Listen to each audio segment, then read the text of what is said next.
السلام علیکم ورحمۃ اللہ وبرکاتہ۔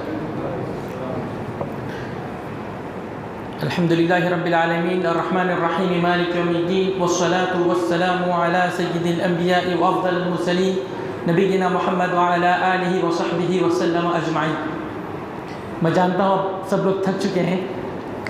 انشاءاللہ نبی کریم صلی اللہ علیہ وسلم کی ایک خصوصیت کے تعلق سے انشاءاللہ واقعات بتانے کی کوشش کروں گا۔ آپ لوگ قریب آ جائیں، آپ لوگ جتنے لوگ پیچھے بیٹھے ہیں قریب ہو جائیں انشاءاللہ، تاکہ آپ میں کوئی تھوڑی حرکت پیدا ہو جائے انشاءاللہ۔ نبی کریم صلی اللہ علیہ وسلم کے تعلق سے اللہ نے کہا لَقَدْ كَانَ لَكُمْ فِي رَسُولِ اللَّهِ أُسْوَةٌ حَسَنَةٌ۔ اے مسلمانوں، تمہارے لیے نبی کریم صلی اللہ علیہ وسلم کی زندگی میں بہترین نمونہ ہے، بہترین مثالیں ہیں۔ ان کے طریقے پہ چلو، ان کے طریقے کو اپنانے کی کوشش کرو۔ اللہ کس کو کہہ رہا ہے؟ لکم، تمہارے لیے۔ اب تمہارے میں کون کون آئیں گے؟ قرآن کو پڑھنے والا ایک تاجر بھی ہے، ایک استاد بھی ہے، ایک مزدور بھی ہے، ایک فقیر بھی ہے، ایک مالدار بھی ہے، ایک خوشی میں زندگی گزارنے والا ہے، ایک وہ شخص ہے جس پہ مصیبت کے پہاڑ ٹوٹے ہوئے ہیں۔ لیکن اللہ کیا کہہ رہا ہے؟ تمہارے لیے۔ یعنی اس آیت کا نتیجہ نکالتے ہوئے علماء کرام نے ایک عقیدہ پیش کیا ہے نبی کریم صلی اللہ علیہ وسلم کے تعلق سے کہ نبی کریم صلی اللہ علیہ وسلم مخلوق میں سب سے افضل تھے، مخلوق میں سب سے افضل تھے۔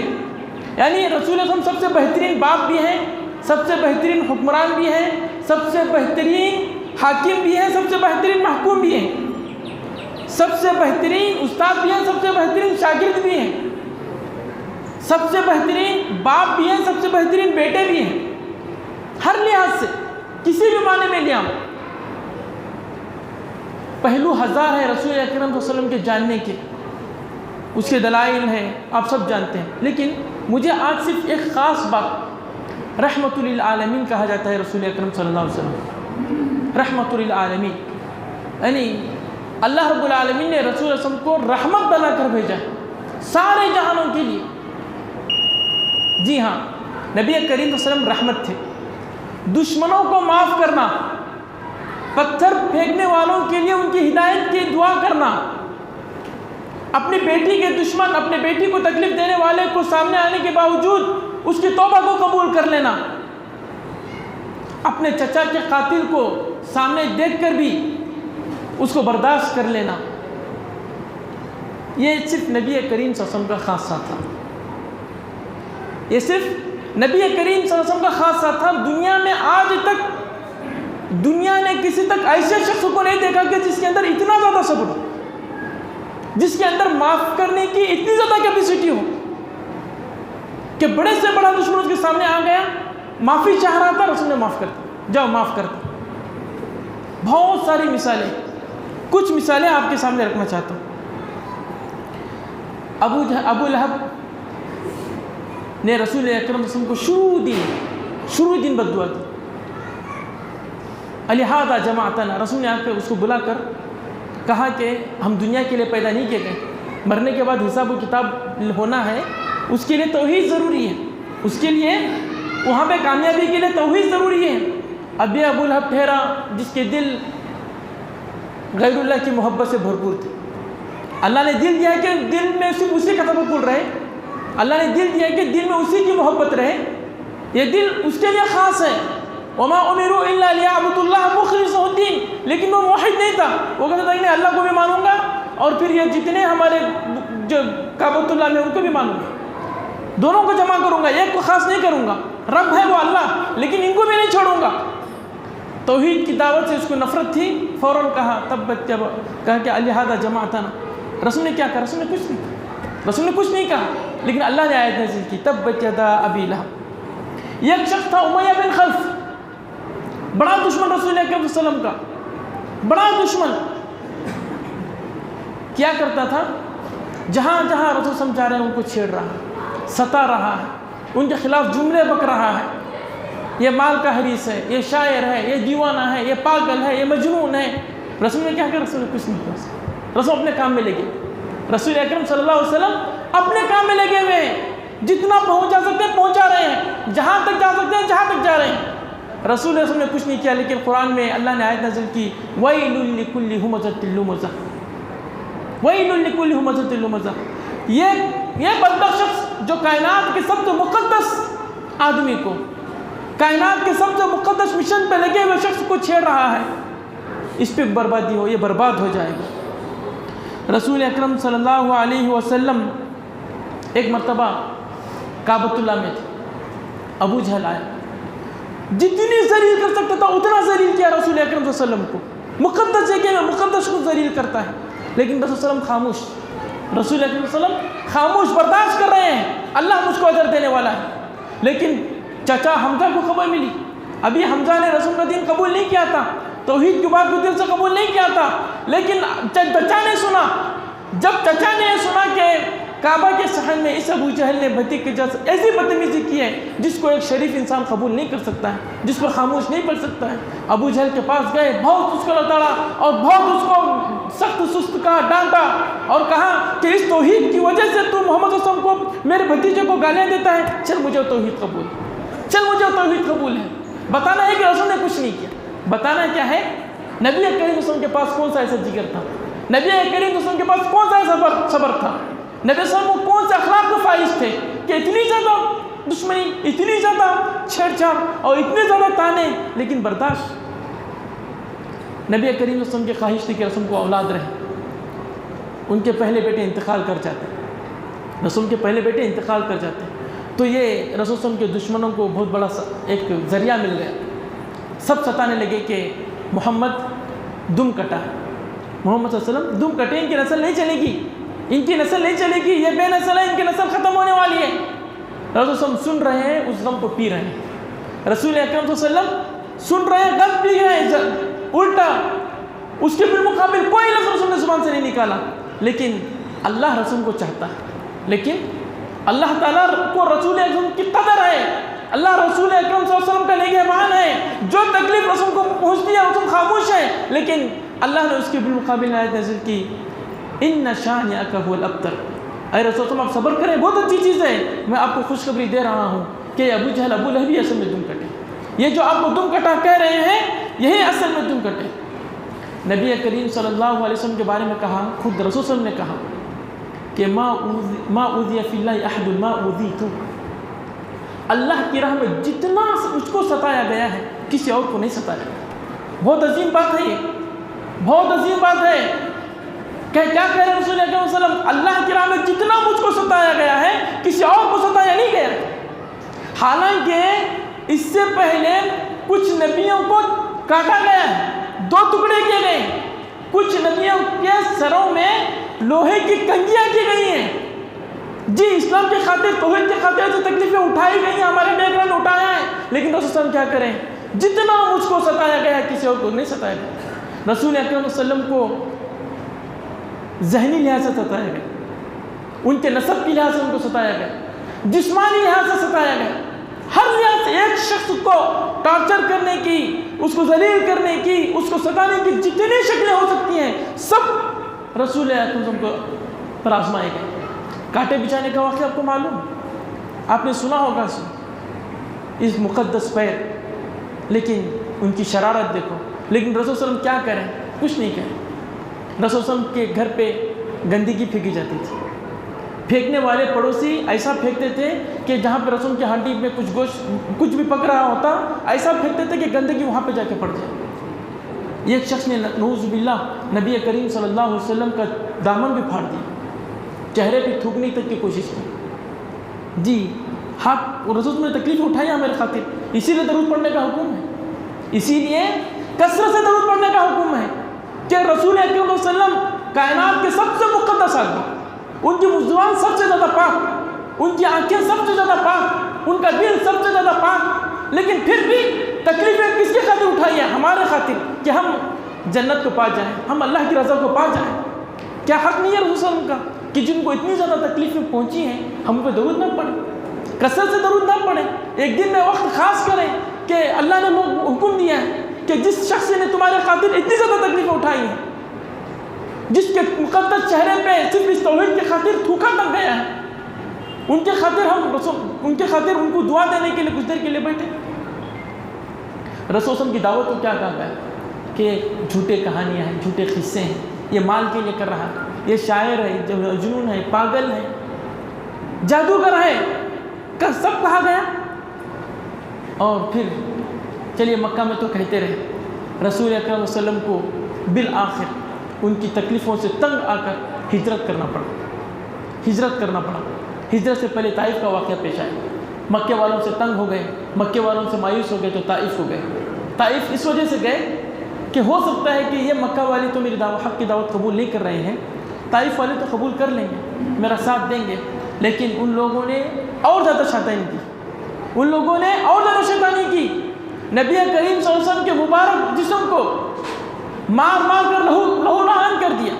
کہتے ہیں کہ ان طائف کے شریروں نے سڑکوں کے دونوں جانب گلی میں رہنے والے بچے جن کی طبیعت ہی ستانا، جن کی طبیعت ہی دوسروں کو چھیڑ کر مزہ لینا، ایسے شریر قسم کے گلی والے بچوں کو کھڑا کر دیا، ان کے ہاتھ میں پتھر دیے، کہا کہ ابھی یہاں سے محمد گزریں گے، ان کو مار دو۔ اتنے پتھر برسائے گئے کہ رسول اکرم صلی اللہ علیہ وسلم کے مبارک جسم سے یہ مبارک خون بہہ کر جوتیوں میں جا کے جم گئے۔ آخر تھے تو بشر ہی، خون ہی تھا، وہ خون اتنا زیادہ نکل گیا کہ کمزور پڑ گئے، اپنی جسم کو نہیں اٹھا سکتے، بے ہوش ہو گئے۔ کہتے ہیں علماء کرام وہ اتنا زیادہ خطرناک واقعہ تھا، رسول اکرم صلی اللہ علیہ وسلم کو، کائنات کے مقدس شخص کو، نبیوں کے امام کو، ساری انسانیت کے سردار کو گلی میں گزارا جا رہا ہے اور یوں پتھر برسائے جا رہے ہیں۔ اتنا دل خراش اور اتنا بھیانک اور اتنا دل سوز واقعہ تھا کہ پہاڑوں کا فرشتہ برداشت نہیں کر سکا، پہاڑوں کا فرشتہ بھی برداشت نہیں کر سکا، آ گیا جبرائیل علیہ السلام کے ساتھ، کہا کہ ان لوگوں نے آپ کے ساتھ یہ بدتمیزی کی، ان لوگوں نے آپ کے ساتھ یہ بدتمیزی، وہ رسول جن کی اللہ تعظیم کرتا ہے، جن کو اللہ نے بھی یا محمد نہیں کہا۔ قرآن میں اللہ نے ہر نبی کو نام کے ساتھ پکارا، یا زکریا، یا آدم، یا کون، لیکن رسول کو یا محمد اللہ نے نہیں کہا۔ یعنی وہ رسول اکرم صلی اللہ علیہ وسلم جن کی اللہ خود تعظیم کرتا ہے، ان کے ساتھ یہ برا معاملہ۔ فرشتہ آ گیا پہاڑوں کا، اجازت طلب کر رہا ہے، آپ ایک اشارہ کر دیجئے، اس پورے طائف والوں کو، اور دوسری بات میں ہے کہ پورے مکہ والوں کو بھی۔ وہ صرف پیچھنے کا واقعہ صرف طائف والوں کے ساتھ نہیں تھا کہ جن مکہ والوں نے آپ کو اتنا زیادہ ستایا ہے کہ آپ مکہ چھوڑنے میں مجبور ہو گئے، اور یہ طائف والے جہاں پہ کچھ امید کے ساتھ آئے، انہوں نے بھی اتنی نالائقی آپ کے ساتھ کی ہے۔ آپ ایک اشارہ کر دیجئے، ان دونوں قوموں کو دونوں پہاڑوں کے درمیان میں رکھ کے پیس دوں گا۔ مجھے اللہ کی طرف سے حکم ہے، بس آپ کی مرضی کا انتظار ہے۔ حضرات یہ واقعہ ہے، اور دوسری طرف ہم کو رکھیے، اگر کسی آدمی نے مجھ کو گالی بھی نہیں دی ہے، لیکن کسی مجلس میں اگر صحیح ڈھنگ سے بات بھی نہیں کیا ہے، میں بھڑکتا رہوں گا کہ کب اس کو ذلیل ہے کہ نہیں ہے۔ بات ایسی ہی ہے، کسی آدمی نے ظاہراً مجھ کو گالی نہیں دی، بس ایک مجلس میں جیسا میرا احترام کر رہا تھا ویسا احترام نہیں کیا، جیسا مجھ کو دیکھ کے بات کر رہا تھا، جیسا مجھ کو ٹائم دینا تھا نہیں کیا، مجھے اسے کچھ گالی نہیں دی ہے، لیکن میں سمجھ رہا ہوں کہ میں اسے یہ توہین کی ہے، میرے دل میں کیا آگ لگی ہوئی ہے کہ اس کو دوبارہ ملنے دو، میں اس سے کیسے چہرہ پھیر لوں گا، اسے کیسے بدلا لوں گا، اس کو کیسے جملے کسوں گا۔ یہی ہوتا ہے ہمارا حال۔ اپنے نفس کو ایک طرف دیکھیے اور اس طرف ایک دیکھیے کہ ان کو مار کے لہو نان کر کے بے ہوش تک کر دیا گیا، اس خطرناک واقعے کو جیسے پہاڑوں کا فرشتہ آ گیا، لیکن رسول اکرم صلی اللہ علیہ وسلم کا صبر دیکھیے، رسول اکرم صلی اللہ علیہ وسلم کی رحمت دیکھیے، نبی کریم صلی اللہ علیہ وسلم کی معاف کرنے کی صفت دیکھیے، کیا کہا؟ چھوڑ دو۔ ہو سکتا ہے کہ یہ نہیں تو کیا ان کی نسلوں سے اللہ ایسے لوگوں کو نکالے گا کہ جو ایک اللہ کا نام لیں گے۔ اللہ اکبر۔ حضرات یہ صرف ہم واقعات سن سکتے ہیں، بول سکتے ہیں، اور پھر دیکھیے، لیکن اس طرح کا جذبہ، اس طرح کا وہ رحمت، وہ معاف کرنے کا جذبہ، وہ صبر، وہ دوسروں کی غلطی سے نظر پھیر لینے والا جذبہ کسی انسان میں ہو سکتا ہے؟ 1000 وقت پڑھ لیں گے آپ، ہو سکتا ہے کہ شیکسپیئر نے یہ کہا، ہو سکتا ہے کہ افلاطون نے صبر کو اور اپنے نفس کو کنٹرول کرنے کے بارے میں یہ کہا، 1000 دلیلیں پڑھ سکتے ہیں، لیکن کیا ایسا واقعہ دنیا بدلا سکتی ہے؟ اور طائف کہنا ہو تو طائف کہوں گا، ہم صرف بولتے ہیں کہ رسول نے طائف چلے گئے، صرف بولتے ہیں، لیکن جو لوگ عمرہ حج پہ اللہ نے جن کو لے کے گیا ہے وہ جانتے ہیں کہ طائف سطح زمین پہ ہے کہ زمین سے بہت اوپر ہے؟ طائف جاتے ہیں تو راستہ پورا ہموار ہے کہ بہت اوپر ہے؟ تقریباً 70 کلومیٹر اوپر ہے۔ طائف مکہ سے تقریباً 70 کلومیٹر اوپر ہے، بڑے سخت پہاڑ پر ہے۔ لوگوں کو معلوم ہے بسوں کو جانے کا الگ راستہ ہے، کاروں کو جانے کا الگ راستہ ہے۔ اتنی خطرناک ٹریننگ ہے کہ بسوں کے لیے الگ راستہ ہے، بسوں اور ٹرکوں کے لیے الگ راستہ ہے، بہت اوپر جانا پڑتا ہے، ایسا نہیں کہ چل کے گئے اتنے۔ اس کے باوجود آپ کو معلوم ہے جنگ احد کا واقعہ معلوم ہے، کتنی تکلیفیں، کتنے لوگ، تقریباً تین دشمن رسول کے بہت زیادہ قریب آ گئے۔ ایک دشمن نے رسول کے چہرے پہ تلوار چلائی، ایک دشمن نے رسول کے سر پہ ڈھال چلایا اور رسول گر گئے، دندان مبارک سب شہید ہو گئے۔ حضرت عائشہ رضی اللہ عنہ نے سوال کر لیا کہ اے اللہ کے رسول صلی اللہ علیہ وسلم، کیا آپ کی زندگی میں جنگ احد سے بڑھ کر مشکل دن آیا ہے؟ یعنی خود حضرت عائشہ محسوس کر رہی ہیں، حضرت عائشہ خود محسوس کر رہی ہیں۔ اور دیکھیے حضرت عائشہ کوئی معمولی خاتون نہیں تھی، وہ بڑی پڑھی لکھی تھی، ان کو بہت طرح کے پچھلے واقعات، پچھلے قوموں کے واقعات، ان کی شعر و شاعری اور ان کے پورے کلچر وغیرہ کی پوری خبر تھی۔ حضرت عائشہ کو معمولی مت سمجھیے، اللہ رب العالمین نے جو حضرت عائشہ کو بچپن میں شادی کرائی اس کی بڑی حکمتیں تھی، وہ بڑی عالمہ تھی، بڑی فاضلہ تھی، جیسے بہت بڑی عفیفہ تھی، بہت بڑی طاہرہ بھی تھی، جن کی پاکی اللہ نے قرآن میں بیان کی۔ وہ حضرت عائشہ نبی میں سوال کرتی ہیں کہ کیا آپ کی زندگی میں احد سے بڑھ کر مشکل دن آیا ہے؟ تو رسول نے جواب دیا تھا کہ یہ احد کا دن تو کیا، طائف کا دن میرے لیے اس سے زیادہ مشکل تھا، لیکن بتانا ہے کہ اس احد کے دن میں بھی رسول صلی اللہ علیہ وسلم کی کیا دعا تھی؟ اللہم اہدی قومی فإنہم لا یعلمون۔ چہرہ زخمی ہے، خون بہہ رہا ہے، فاطمہ کائنات کی سب سے اچھی بیٹی چٹائی جلا کر، کچھ کھجور وغیرہ کے پتے جلا کر خون روکنے کی کوشش کر رہے ہیں جی۔ شروع میں صدمہ ہوا رسول صلی اللہ علیہ وسلم کو کہ یہ قوم کیسے کامیاب ہوگی جس نے اپنے نبی کو لہو لہان کر دیا، لیکن اچانک ہی پھر دعا نکلی اللہم اہدی قومی فإنہم لا یعلمون۔ ابھی اس سے پہلے آپ شیخ سے ایک واقعہ سنیں، ثمامہ بن اسال رضی اللہ عنہ کا۔ یہ جو ثمامہ بن اسال تھے یہ کوئی معمولی شخص نہیں تھے، انہوں نے کئی سارے صحابہ کو قتل کیا تھا، اور یمامہ یہ جس علاقے میں تھے وہاں پر جو جھوٹا نبی پیدا ہوا تھا مسلمہ کذاب، اس کا فتنہ چل رہا تھا، اس کا ضرور وہاں پہ زیادہ تھا۔ وہ ان سے متاثر ہو گئے اور اس کے اشارے پر رسول اکرم صلی اللہ علیہ وسلم کو قتل کرنے کے لیے بدو کے بھیس میں، غلط بھیس میں آ رہے تھے رسول کو قتل کرنے کے لیے۔ اتنی زیادہ دشمنی رسول اکرم صلی اللہ علیہ وسلم کے ان کو۔ ثمامہ بن اسال یمامہ کے حاکم، بہت بڑے آدمی، چھوٹے معمولی آدمی نہیں تھے، مسلمہ کذاب کے اشارے پر رسول کو قتل کرنے مدینہ آ رہے تھے۔ اللہ کا کرنا ہوا کہ صحابہ کرام کی جو ٹیم تھی، صحابہ کرام کوئی معمولی جماعت نہیں تھی حضرات، یاد رکھیں، بس نام ہم سنتے ہیں، ورنہ یہ کہ جتنا ہمارے رسول صلی اللہ علیہ وسلم عظیم ہے ایسے صحابہ بھی عظیم ہیں، جیسے رسول صلی اللہ علیہ وسلم عظیم ہیں صحابہ کرام بھی اتنے ہی عظیم ہیں، اتنے ہی بڑے ہیں۔ صحابہ میں بہت گر تھا۔ آج کل کی جو فوجیں ہو سکتی ہیں یا فوجوں میں جو کمانڈوز وغیرہ ہو سکتے ہیں یا اور بھی اس سے بڑھ کر جو ایک فوجوں کی ایک الگ تنظیم ہوتی ہے CID وغیرہ کی، جو بہت اندر سے تحقیق کرتی ہیں، وہ سب سے زیادہ ہنر صحابہ میں تھے۔ صحابہ نے اسے کو پکڑ لیا، صحابہ نے، حالانکہ ثمامہ نے بہت عجیب بھیس میں آئے تھے وہ، لیکن صحابہ نے پکڑ لیا، رسول کے پاس لے کے آئے۔ اب دیکھیے رسول کے سامنے جو ہے کون ہے؟ ایسا شخص جس نے کئی سارے صحابہ کو قتل کیا اور خود مسلمہ کذاب کے حامی بن گئے اور رسول کو قتل کرنے کے لیے آئے۔ اب کیا کر رہا تھا رسول اکرم صلی اللہ علیہ وسلم؟ بس باندھ دی، کچھ جملہ نہیں بول رہے، کچھ نہیں کہہ رہے، بس اتنا پوچھا کہ تو نے مجھ کو کیسا پایا، کیا ارادہ ہے، کیا کہتے ثمامہ بن اسال؟ کہ حقیقت میں تو مجرم ہوں ہی، حقیقت میں مجرم ہوں ہی، خونی بھی ہوں، خون کرو گے تو حق خون بہاؤ گے، لیکن کہا کہ اگر چھوڑ دو گے تو میں تمہاری اس نیکی کو، میرے ساتھ اس بھلائی کا میں الٹا جواب نہیں دوں گا لیکن اچھا جواب دوں گا، اور اگر مجھے چھوڑنے کے لیے کچھ مال چاہے تو بولو جتنا چاہے جو مال۔ رسول صلی اللہ علیہ وسلم تین تک کچھ نہیں کہے، لیکن سامنے ہے کون؟ صحابہ کا قاتل، خود قتل کرنے کے لیے آ رہا تھا۔ کسی بھی اتنی ہمت ہے؟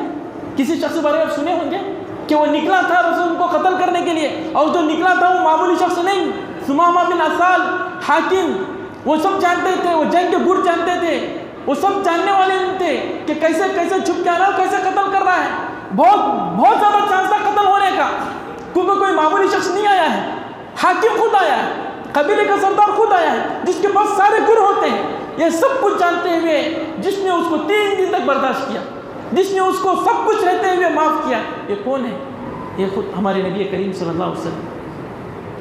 بہت سارے ایسے واقعات ہیں، رسول اکرم صلی اللہ علیہ وسلم کے پاس جان کے دشمن لائے گئے، رسول نے سب کو معاف کیا، سب کو معاف کیا، جاؤ جاؤ۔ فتح مکہ کا واقعہ آپ کو معلوم ہے، فتح مکہ کا واقعہ آپ کو معلوم ہے۔ اس دن رسول اکرم صلی اللہ علیہ وسلم چاہتے تو یہ مکہ کے سارے لوگ جنہوں نے حضرت بلال کو مارا تھا، جنہوں نے حضرت سمیہ کو شہید کیا تھا، جنہوں نے یاسر رضی اللہ عنہ کو شہید کیا تھا، جنہوں نے رسول صلی اللہ علیہ وسلم کو جانے کو مجبور کیا تھا، جنہوں نے خود رسول صلی اللہ علیہ وسلم کی بیٹیوں کو ستایا تھا، ان سے بدلہ لے سکتے کہ نہیں لے سکتے تھے؟ لیکن کیا کیا رسول صلی اللہ علیہ وسلم نے اس دن؟ بولتے ہیں کہ فتح مکہ یہ کسی شہر کی فتح کا دن نہیں تھا، یہ دلوں کی فتح کا دن تھا۔ فتح مکہ کیا تھا؟ دلوں کی فتح کا دن تھا۔ اس دن رسول نے اتنے لوگوں کو معاف کیا اور ایسا معاف کیا کہ وہ خود لوگ رسول صلی اللہ علیہ وسلم کی اس معافی کی چیز کو دیکھ کر رسول پر ایمان لانے پر مجبور ہو گئے کہ ایسا معاف کرنے والا تو کوئی نہیں ہو سکتا، کہ آج پوری طریقے سے وہ قادر ہے کہ ہمارے اس پورے اس ظلم کا بدلہ لے۔ 13 سال تک جو ہم نے ان پہ ظلم کیا ہے، ایک اس کا پوری طریقے سے بدلہ لے، لیکن آج محمد سب کو بخش رہے ہیں، سب کو بخش رہے ہیں۔ یہ کعب بن زہیر آدمی تھا، رسول اکرم صلی اللہ علیہ وسلم کی حجو کرتا تھا، یعنی رسول صلی اللہ علیہ وسلم کی مذمت میں اشعار بھرتا تھا۔ اس زمانے میں اشعار زیادہ چلتے تھے، جتنا رسول کو گالیاں دے سکتا تھا اتنا طرح کے اشعار بناتا تھا۔ رسول سے قادر ہوئے، رسول نے بھیج دیا کہ جاؤ۔ اکرمہ بن ابو جہل کا بڑا، ابو جہل کے بیٹے جیسے ابو جہل دشمن تھے، یہ بھی ایسے ہی دشمن تھے۔ رسول اکرم صلی اللہ علیہ وسلم نے بھی کہا تھا کہ اکرمہ کو جو جہاں پائے اس کو قتل کرے، کیونکہ وہ ایسا ہے کہ اس کو معاف نہیں کیا جا سکتا، اتنی زیادہ تکلیف دی ہے کہ اس کو معاف نہیں کیا جا سکتا۔ لیکن وہ پھر کیسے گئے تو رسول نے اس کو بھی بخش دیا۔ صفوان بن امیہ، اس کے بارے میں رسول نے کہا تھا کہ وہ بھی بہت بڑا دشمن ہے، اس نے بہت سارے صحابہ کو قتل کیا ہے، اس کو معاف نہیں کیا جا سکتا۔ لیکن قریب آ گیا، کسی نے، اس کے دوست نے رسول سے پناہ مانگی کہ اس کو پناہ دیجیے، پناہ دے دی۔ رسول نے مکہ کے دن اعلان کیا تھا کہ جو ہتھیار نیچے رکھے وہ اس کو قتل نہ کیا جائے، جو کعبۃ اللہ ہے اس کو شہید نہ کیا جائے، قتل نہ کیا جائے، جو اپنے گھر کا دروازہ بند کر لے اس کو قتل نہ کیا جائے۔ حالانکہ بدلہ لینے کا دن تھا، حالانکہ کون سا دن تھا؟ 13 سال تک جو انہوں نے صحابہ کرام کو ہر درجے جو تکلیف دی ہے اس کا بدلہ لینے کا دن، لیکن سب کو معاف کر رہے ہیں۔ یہ کس کا کمال؟ یہ کس کی صفت تھی؟ یہ گر کس کے اندر تھا؟ یہ صرف نبی کریم صلی اللہ علیہ وسلم کے پاس تھا۔ ایک کہتے ہیں جب رسول مکہ فتح ہوا تو مکہ کی جو چابی تھی، ایک تھے عثمان بن طلحہ، یہ شیبہ کے خاندان کے تھے، شیبہ کے خاندان تھے، اسی خاندان بہت پہلے سے ان کے پاس چابی چلی آتی ہے، ابھی بھی اسی خاندان کے پاس ہے، ان کے پاس چابی تھی۔ نبی علیہ السلام نے ایک مرتبہ ہجرت سے پہلے مکہ میں رہتے ہوئے ان سے ایک بار چابی مانگی تھی، عثمان بن طلحہ نے نہیں دیا تھا، لیکن رسول صلی اللہ علیہ وسلم نے وہ چابی ان سے فتح مکہ کے دن مانگی اور کعبۃ اللہ کو اپنے ہاتھ سے کھولا، اور کعبۃ اللہ میں موجود حضرت ابراہیم علیہ السلام کا مجسمہ، حضرت اسماعیل علیہ السلام کا مجسمہ، اور پھر ایک روایت میں تھا کہ وہاں پہ مریم علیہ السلام کا مجسمہ تھا، اپنے ہاتھوں سے اس کو گرایا، کعبۃ اللہ کو صاف کیا، دھویا، اور پھر وہاں پہ نماز ادا کی، اور پھر جب باہر نکلے تو بڑا مسئلہ ہے، عثمان بن طلحہ بھی ڈرے ہوئے ہیں کہ کہیں ایسا نہ ہو کہ چابی اب ہمیشہ کے لیے چھین گئی ہو۔ جیسے رسول صلی کعبۃ اللہ سے نکلے تو حضرت علی نے ہاتھ اٹھایا کہ اللہ کے رسول صلی اللہ علیہ وسلم، اب سے چابی ہم آل طالب کو دیجیے، اب سے چابی کعبۃ اللہ کو چابی کی ذمہ داری اب ہم سے ہم آل طالب کو دیجیے۔ لیکن رسول نے کہا کہ نہیں، آج دن وفاداری کا دن، آج کا دن عہد و پیمان کا دن ہے، وفاداری کا دن ہے، رحمت کا دن ہے. اے عثمان آؤ، اے عثمان آؤ، چابی تم ہی رکھو. یہ رحمت تھی رسول اکرم صلی اللہ علیہ وسلم کی. جب رسول اکرم صلی اللہ علیہ وسلم مکہ فتح ہونے کے بعد طواف کر رہے ہیں، ابھی بھی حالات پوری طرح سے پرامن نہیں ہوئے ہیں، لیکن ایک حد تک لوگوں نے ہتھیار ڈال لیا، سب مسلمان ہیں، لیکن حالات پوری طرح سے پرامن نہیں ہیں. رسول صلی اللہ علیہ وسلم نے اپنے کعبۃ اللہ کو ان ولیوں کے مجسمے سے پاک کیا. ایک بات یاد رکھیں، بس ایک توحید کی بات بتایا کہ انشاءاللہ اس موضوع پہ آتا ہوں. میں کچھ زیادہ ٹائم نہیں لوں گا، واقعات ہی سنا رہا ہوں، انشاءاللہ بور تو نہیں ہو رہے، انشاءاللہ واقعات ہی سنا رہا ہوں. جی ٹھیک ہے. یہ جو کعبۃ اللہ میں جو 360 تھے، ہم اس کو بت بولتے ہیں، لیکن اب جا کے تحقیق کریں، بت تھے وہ نہیں. بت مطلب اسٹیچو، کوئی بھی اسٹیچو ہوتا ہے. ہم کوئی مجسمہ دیکھ کے بولیں گے یہ بھائی یہ گاندھی جی کا ہے، یا یہ نہرو جی کا ہے، یا ان کا ہے، ان کا ہے. مجسمہ ایک تصویر ہوتی ہے. انہوں نے جو کعبۃ اللہ میں وہ مجسمے رکھے تھے، کس کے تھے؟ وہ عیسائیوں کے تھے، بدھسٹوں کے تھے، کس کے تھے؟ وہ ولیوں کے تھے. کس کے تھے؟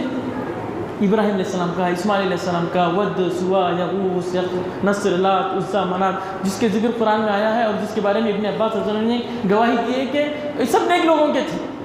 نیک لوگوں ہی کے تھے. نیک لوگوں ہی کو اللہ کی عبادت میں آڑے لانا یہی شرک. نیک لوگوں ہی کو اللہ کی عبادت میں آڑے لانا وہی شرک. وہ کوئی ورنہ اگر وہ اللہ ہی کو نہیں ماننے والے ہوتے تو پھر کعبۃ اللہ کے صحن میں ان کو کیوں رکھتے؟ وہ اللہ کو مانتے تھے. رسول صلی اللہ علیہ وسلم کے والد کا نام کیا تھا؟ عبداللہ نام. رسول کے دادا کے زمانے میں جب ابرہہ لشکر توڑنے کے لیے آیا تو رسول کے دادا نے کیا جواب دیا تھا؟ کعبہ کا مالک تجھ کو دیکھ لگا. تو بہرحال بہت سارے دلائل ہیں. وہ جو تصویریں تھیں وہ نیک اولیاء کے مجسمے تھے. رسول اس کو توڑنے کے لیے آئے تھے کہ اللہ کی عبادت خالص ہونی چاہیے. اللہ کی عبادت خالص، جیسے خالص گھی خالص ہے، پھر اس میں وہ ملاوٹ برداشت نہیں کرتی. خالص دودھ، ایسے عبادت دل کا رجا، دل کی امید، دل کا خوف، ہاتھ اٹھانا، یہ سب صرف اس کا. پھر کسی اور کو کسی نام پہ نہیں دیا جا سکتا. خود رسول صاحب کو بھی نہیں دیا جا سکتا. رسول کے لیے ہم درود پڑھتے ہیں، اللہم صلی علی محمد، اے میرے اللہ تو میرے نبی پہ رحمت نازل کر. جب رسول کے لیے درود پڑھتے ہیں تو پھر کسی اور کو وہ نام دے اسلام میں جائز ہے ہی نہیں، ہو ہی نہیں سکتا. تو بہرحال اب رسول صاحب طواف کر رہے تھے اللہ کی بڑائی کے لیے. اللہ کی بڑائی کے لیے کعبۃ اللہ کا طواف کر رہے ہیں. اس وقت ایک شخص آ گیا اچانک، فضیل بن عمیر.